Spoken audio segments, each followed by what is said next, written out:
I moved last year to our new home. I would like to start a strawberry bed again. Since plants would be more expensive, I would like to get the bare root strawberries. Every time I've planted them, they did not do well. How do you grow bare root strawberries and make them survive?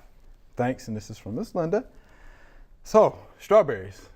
Well, Bare root strawberries. I would say the key is to make sure they don't get dried out before planting. You want to soak them in water before you plant. Plant them in moist soil and then water them in really well. You don't want to let those bare root plants get dry. All right, that's it for me. Yeah, you don't want the roots to dry out. Good sunny location, well-drained soils. And I'm trying to think of what else Mr. D, of course he talked about this once upon a time.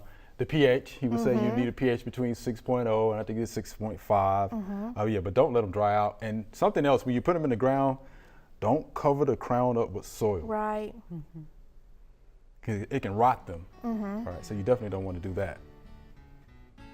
So I hope that helps you out, Ms. Linda. Yeah, keep those roots nice and moist. Don't let them dry out, and you get those bare root strawberries you want.